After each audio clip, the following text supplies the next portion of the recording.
我们曾经高峰的时候，在中亚，3杯茶就有110华元，出口每年我们有接近4000吨。当时一个中亚的客户说，他说四川根本就不产茶。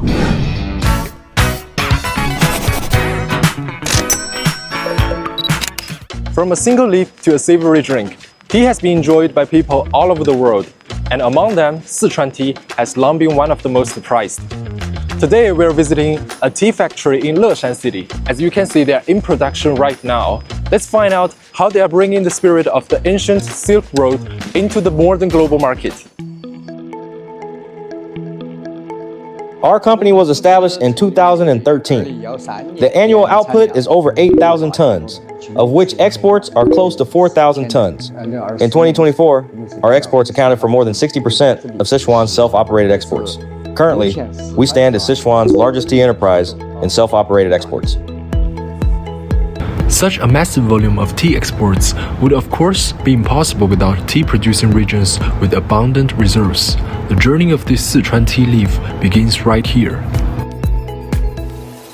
Huayi acquired land rights of these tea gardens and developed them in compliance with European Union standards. They cover an area of more than 2,600 mu.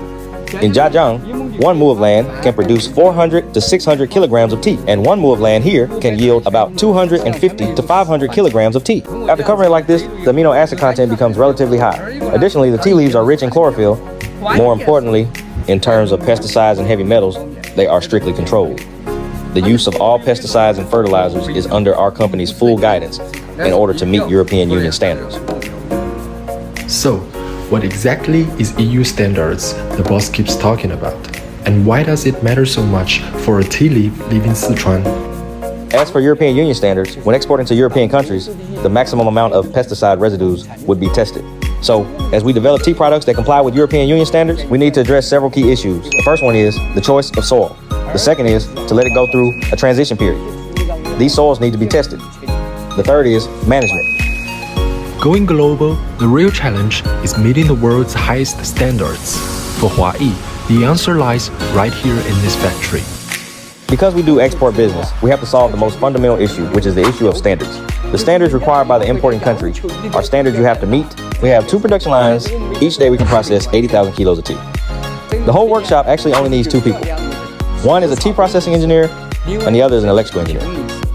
We began in the second half of 2018.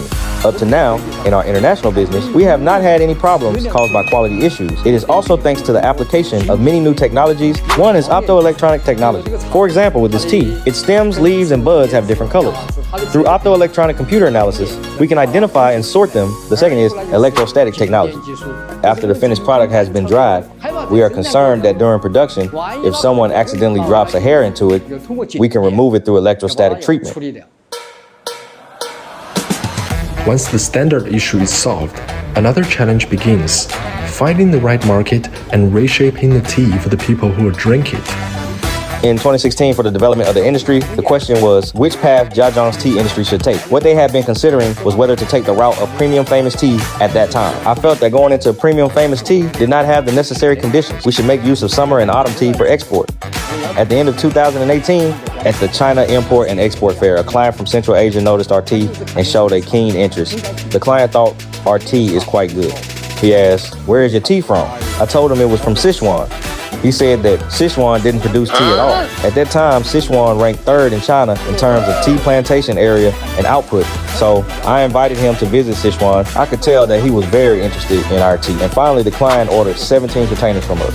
We succeeded on our very first attempt, because tea consumers tend to be highly brand loyal. So expanding the market back then was no easy task. For example, in Africa, the ratio of tea to water is different. They make it very strong, so the product needs deeper oxidation. For example, in Russia, there are many types of tea, such as black tea, green tea, and herbal tea. At that time, to make the tea more acceptable to people in Central Asia, we deliberately left the tea leaves in the factory to undergo subsequent fermentation under natural conditions. As such, the tea has a mellow taste, a rich aroma. In Africa, Eastern Europe, and Southeast Asia, we have many potential customers. For future markets, one focus is the product and the other is the channel.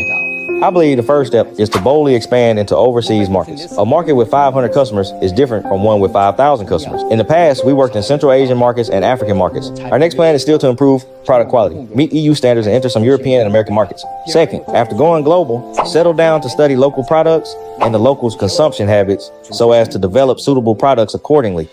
Tea has been China's bridge to the world for centuries. Today, Huayi is extending that bridge even further. From a hillside in Sichuan to more than 30 countries, this single leaf continues to travel across borders, carrying with it not just flavor, but a story of innovation, quality, and connection.